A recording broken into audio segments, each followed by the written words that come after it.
Lo primero es que en lo que quiero insistir es que hay que revisar a fondo y cambiar a fondo el modelo del transporte público en Bogotá, que tiene dos características que además de hacerlo de muy mala calidad lo hace supremamente costoso.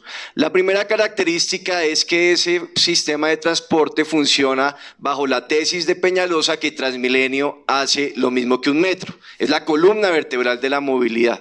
Y resulta que en términos financieros, no me voy a referir a la calidad del servicio, pero en términos financieros ustedes saben que los costos operacionales de los buses troncales son muy superiores a los costos operacionales de los sistemas de metro. Y así lo señalan distintos estudios. Incluso un gran defensor de los buses Transmilenio como Darío Hidalgo hizo un estudio para Pro Bogotá en el que señala esto, comparó los costos operacionales del Transmilenio con la Boyacá, con las del metro, y los del metro son mucho más baratos. ¿Por qué? Por economías de escala, por el sistema de energía que utilizan cada uno de los sistemas, etc.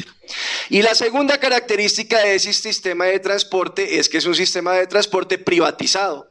La pregunta es, ¿este es el único modelo posible de la concesión? ¿Es el único que existe en el mundo? Y la respuesta es evidente, no.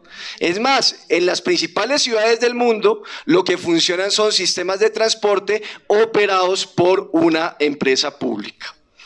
¿Qué es lo que ha hecho el alcalde Peñalosa?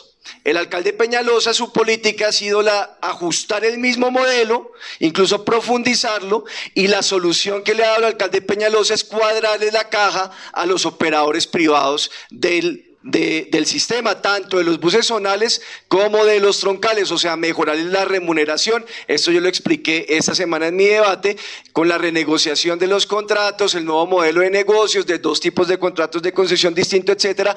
Todo eso lo que hace es mejorar la caja de los operadores privados, porque parten de un diagnóstico que es equivocado.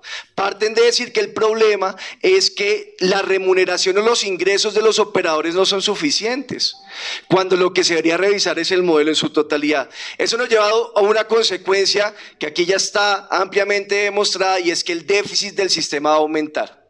Entonces, bajo esta lógica, ¿cuáles son las soluciones que se pueden plantear sin salirse del modelo? Bajo la concepción de Peñalosa y de todos los amigos de Peñalosa, incluido el Centro Democrático.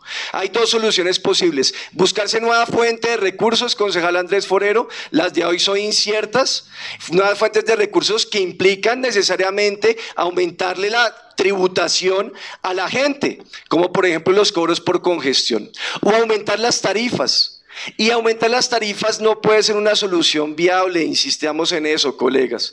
Bogotá tiene un grave problema de pobreza hoy, de desigualdad. Ha aumentado la desigualdad durante el gobierno de Peñalosa, la pobreza monetaria pasó del 10.4% al 12.4%. Acabo de ver un estudio del Observatorio de Desarrollo Económico que mide cuál es el número de ninis hoy en Bogotá. Ninis son los jóvenes quienes estudian ni trabajan. ¿Saben a cuánto ha ascendido?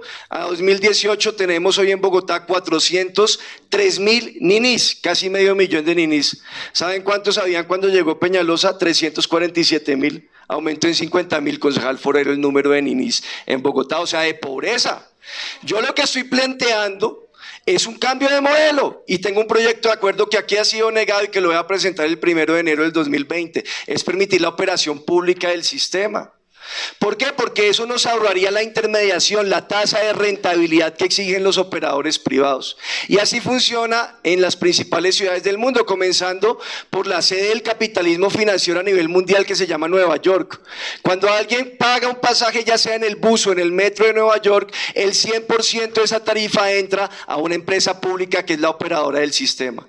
E insisto, decía el doctor Camacho ahora, pero es que si hubiéramos hecho eso sería muy ineficiente y sería muy costoso y tendríamos el mismo problema. No necesariamente, ya termino, señor presidente, no necesariamente. Miren ustedes el caso de Medellín.